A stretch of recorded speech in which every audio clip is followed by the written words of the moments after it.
Is the onus more on William, do you think, to actually say, well, look, if seeing as they're coming back, let's just, reconcile? Or is it Harry who has to make the first move? It's a really interesting question. I think the first thing, I do think reconciliation is possible.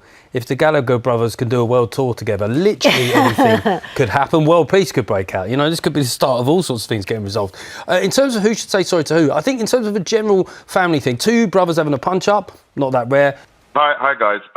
First of all, I just want to quickly say that woman that said she'd been on the planet a long time, obviously she hasn't learned anything about life, because the longer you're on this planet, the more you learn, and she was absolutely vile about them. Getting back to William, who will be the king, being the king, you have to be head of faith of the churches, and forgiveness is a big part of Christianity. Now, with all the noise that's been going around with this diversity nonsense, we need somebody like William to come out and say, look, I forgive my brother, whatever brothers fight and argue. But this whole idea that now they're coming back, this circus is going to start. They're going to start attacking Meghan, they're going to start attacking Harry.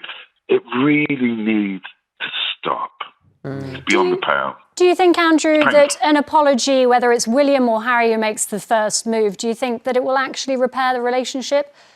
Yes, I do, because I think those boys went through something quite phenomenal. They walked behind their mother's coffin in front of the whole world.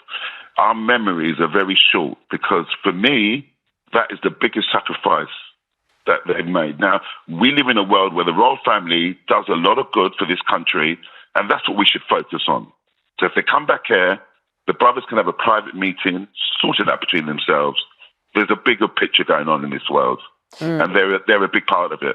We've talked about why Harry needs to apologise to William. Does William need to apologise to Harry as well, in your view?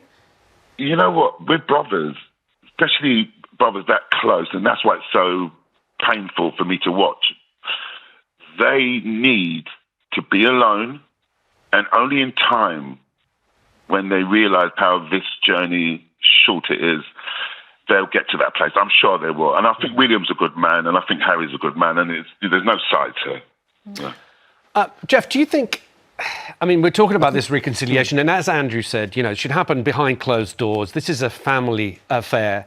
But do you think that the amount of scrutiny that's going to be placed on the Sussexes right now, we're being told they're not going to be in a royal household, they're going to be somewhere out in the country outside of London, their kids have been enrolled in schools starting in September. Are we looking to photographers outside their house, outside their school? Are we looking at that whole circus starting? And is a sort of reconciliation possible when all that is going on? Well, I think with the reconciliation, I suppose, as I was saying, the more recent things, were from Harry. He went in a big way into the public domain, shared a lot of family information. Now, the grievances he had with the briefing that was made against him and Meghan were totally legitimate, but it felt like an arms race where one side did suddenly go all in, went so far with that. And that is, and also it was a time when senior royals were ill. So I guess that William might feel that Harry should make the first move, but as Andrew, first up, Andrew should be in the room to mediate, I think. Yeah. What he said was absolutely inspiring. Calm. I think he should bash a few heads together. But in terms of the absolute circus, no, they shouldn't be outside the school. The difficulty with Meghan and Harry has always been that there is a degree of complicity. They want a public brand. There is brand Sussex. They have their projects that they want to do. So there's a level of personal exposure that they need to sustain that kind of profile. But, maybe we're talking about reconciliation. Maybe they could try and repair relations with the press and have a more constructive relationship. Even as I say that, I know that's a very difficult thing to do. How about apologies? How about an apology for King Charles as well? Do you think Prince Harry needs to apologise to his father as well? Yeah, again, I think it's that father-son relationship. No doubt King Charles has his grievances. We know that he does. But again, I think we just all want them to get in a room and sort it out and put it behind them. And I do agree. I agree with what Andrew said. I thought that was a really good point about being, head of the church and about forgiveness. And I'd also think this comes in the wake of last week we were all devastated about the death of Jason Arday and how much press intrusion played into that. And I know this is a different kind of story, and I know that if you're a royal, like, you are fair game for lots of reasons, because we're funded by us, etc. But I do think it's time that the press generally has to, like, look at themselves and go, how are we going to treat these people when they come back? And certainly I think their kids should be left alone when they go to school. You know, definitely the kids. 100%. But I think their marriage will be the thing that people will now focus on, the health and the state of their marriage. The press will really go to town on that, unfortunately. Today, we are diving headfirst into a recent TV discussion that has the internet buzzing. A debate over whether Prince Harry owes Prince William an apology, especially as fresh reports circulate about Harry and Meghan potentially setting up a base back in the UK. Now, we've seen this playbook 1,000 times, haven't we? Whenever there's talk of reconciliation, the media immediately jumps to one predictable conclusion. Harry needs to bow down and beg for forgiveness. But today we are stripping away the spin and looking at the absolute truth. Who actually owes whom an apology? Why is the burden of grace always placed on Harry's shoulders while Prince William gets a free pass for his behaviour? Let's start with the central question brought up on this segment. Is the onus more on William to make a move, or does Harry have to step up? Right out of the gate, commentators love to throw around the idea that reconciliation is always around the corner. Some people on the panel even joked that if the Gallagher brothers can resolve their issues, and was defending his wife from vicious, untrue tabloid narratives that were being fed right out of royal press offices. But notice how quickly the media minimises William's anger while magnifying Harry's self-defence. During the panel, a caller made a point that really stood out. She brought up William's future role as king, a role that automatically makes him the supreme governor of the Church of England, the head of faith. She pointed out that forgiveness is supposed to be a cornerstone of Christianity. If William wants to present himself as a modern, compassionate leader, where is that forgiveness? Now we have to look closely at this concept of forgiveness. Why is the media demanding that William forgive Harry, as if Harry committed a crime by telling his own truth?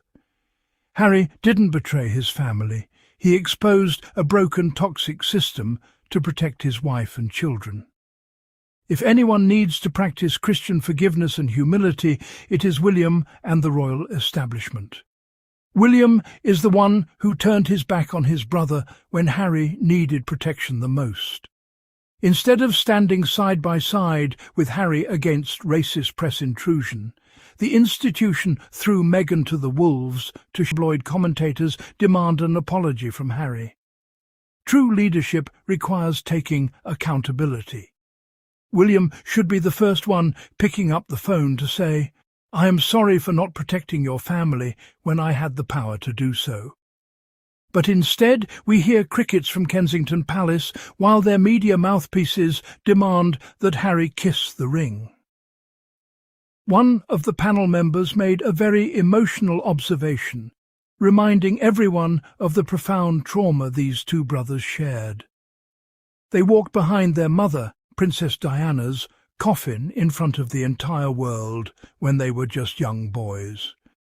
That was a sacrifice forced upon two grieving children for the sake of royal optics. A sacrifice the public should never forget. Because of that shared trauma, you would think the royal family and the press would understand why Harry is so fiercely protective of Meghan, Archie and Lilibet. Harry watched the media pursue his mother until her tragic end. When he saw history repeating itself with Meghan, he did what any real man, husband and father would do. He removed his family from danger. Yet what does the media call their return, or any potential visit? A circus. They claim that Harry and Meghan bring the circus with them wherever they go. Let's set the record straight. Harry and Meghan don't create the circus. The British tabloids create the circus. The press plants camera crews outside homes, fuels hatred online, and creates breathless headlines every time Meghan breathes. The panel even raised concerns about whether photographers would harass Archie and Lilibet outside their potential UK schools starting in September.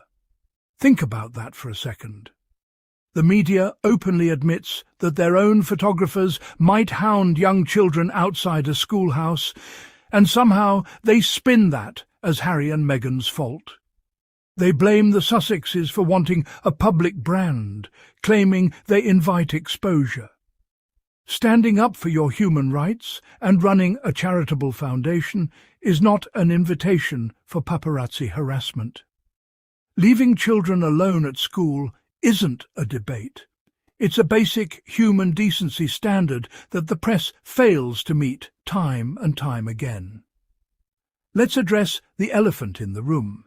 The claim that Harry went all in and started an arms race by revealing private family information in his book and interviews.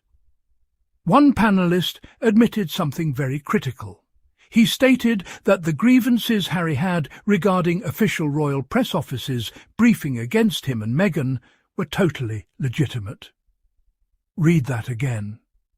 Even the mainstream media panellists have to admit that the royal household was actively leaking stories to ruin Meghan's reputation.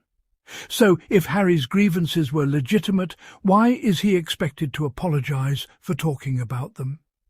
Imagine being targeted by a multi-million-dollar media machine funded and aided by your own family.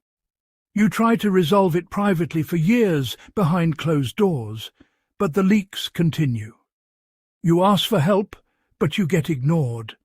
Then, when you finally use your own voice to set the record straight, you are labelled the aggressor. Calling Harry's response an arms race is a complete distortion of reality. Harry didn't launch an attack. He launched an emergency defence. He used his platform to expose the collusion between palace officials and toxic royal correspondence. It wasn't about hurting Charles or William. It was about survival and truth. To turn around and demand that the victim of systematic press leaks apologise to the perpetrators of those leaks is mind-boggling logic. So where does that leave us? Is reconciliation even possible? The panel debated whether King Charles, Prince William and Prince Harry could ever just get into a private room, sit down and sort it out without the press. In a normal family, that is exactly what would happen. But the royal family is not a normal family. It is a corporate enterprise known as the firm. For real reconciliation to happen, 3 major things need to take place. First, accountability from the top. Prince William and King Charles must acknowledge the damage done by palace briefing machine. They cannot act as if Harry left for no reason. Second, unconditional security and safety. Harry, Meghan, Archie and Lilibet deserve full protection without political games or public debates over taxpayer funding.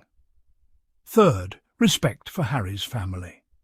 The media and the royal establishment must stop treating Meghan as an outsider and start recognising her as Harry's partner and equal. Until the royal establishment takes those steps, asking Harry to come back to the UK and issue a blanket apology is nothing more than a trap. Harry has built a beautiful, peaceful life in California with Meghan and his kids. He doesn't need to grovel for acceptance from an institution that failed him. At the end of the day, the narrative that Harry needs to apologise to William is just another desperate attempt by critics to shift the blame away from the monarchy's own failures. Harry chose love, family and truth over toxic royalty, and no amount of media spin can change that fact. Now, I want to hear from all of you in the Sussex squad and beyond. Do you think Prince William will ever take accountability, Or will the media keep blaming Harry forever? Drop your thoughts in the comments below. I read as many as I can, and let's keep the conversation respectful and powerful. If you enjoyed this breakdown and want to keep standing up for truth, clarity and fairness for Harry and Meghan, please smash that like button. Hit that subscribe button right now and turn on your notification bell so you never miss an upload. Every single subscription helps us build this community and amplify the truth against mainstream media bias. Thank you so much for watching, stay strong, and I'll see you all in the next video.